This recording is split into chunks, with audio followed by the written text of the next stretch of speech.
Fusco, Shaffer, and Pappas have significantly contributed to nonprofit projects throughout Metro Detroit, including work at Jewish Senior Life in West Bloomfield Township. Trauma-Informed Design Specialty, FSP, has carved out a niche in trauma-informed design, an approach that transforms spaces to support healing for those who have experienced trauma. Here to tell us more about the topic is the president of Fusco, Shaffer, and Pappas, Jim Pappas. Thank you so much for joining us. Can you explain to us what trauma-informed design means?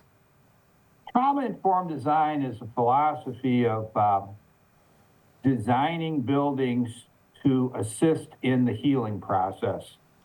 And that process philosophy includes utilizing natural light, views of nature, warm interior finishes, things like natural wood, and providing the residents with control of their space so that they can control the lighting and the heating and access, for example, and maintaining a space that is safe and secure.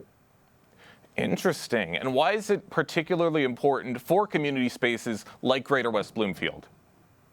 Well, it's important for all spaces that you might have. You know, it creates a sense of well-being and that healing process, whether it's a care community or a hospital, that type of space.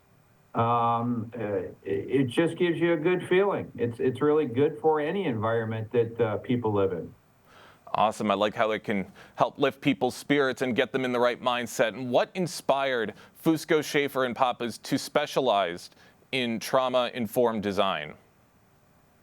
We always worked a lot with senior housing, and that over time led to senior care communities where the residents needed this type of environment. Over time, it included child care facilities, housing homeless individuals, housing refugees.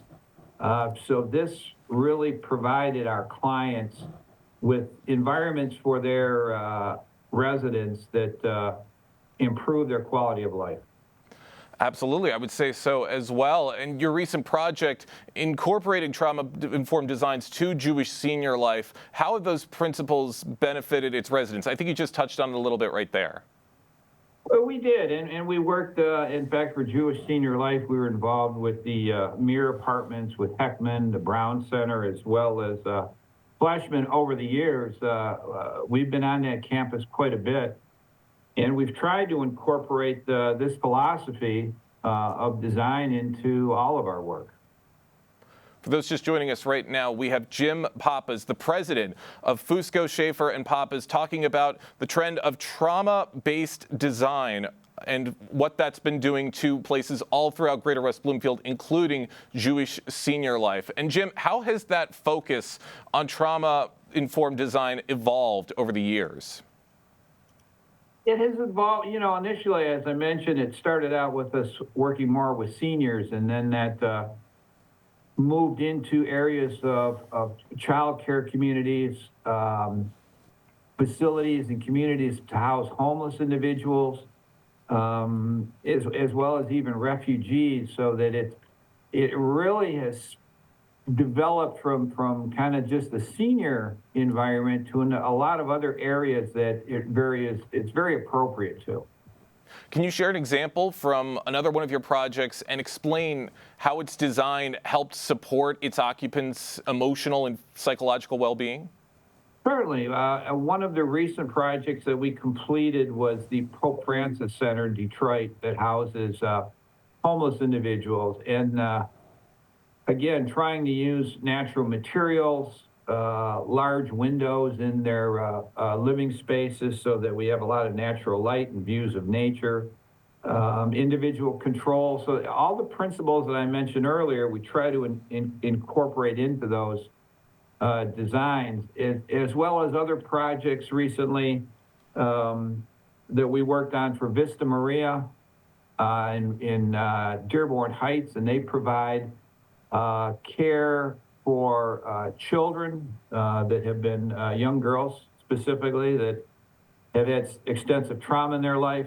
Another one is Christ Child that houses young boys, again, that have experienced extensive trauma in their lives, and trying to create a healing home-like environment so that to nurture these individuals back to a healthier lifestyle.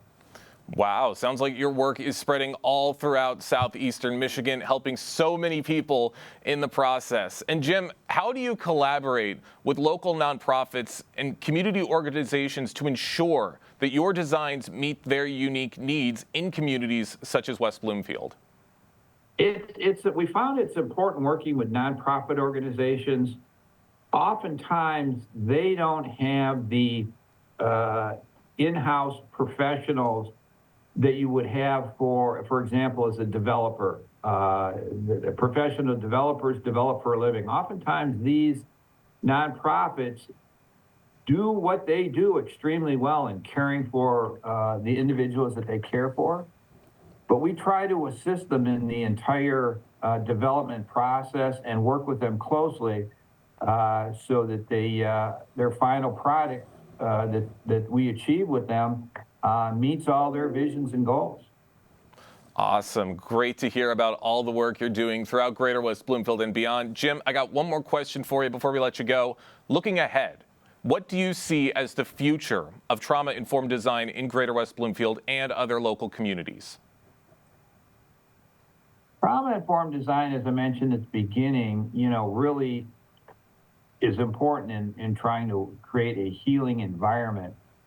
But as you look at the principles of trauma-informed design, they can really be utilized in any type of environment that, in the workplace, in your home, anywhere that people conduct their, day of life activities, that these same principles create a wonderful environment.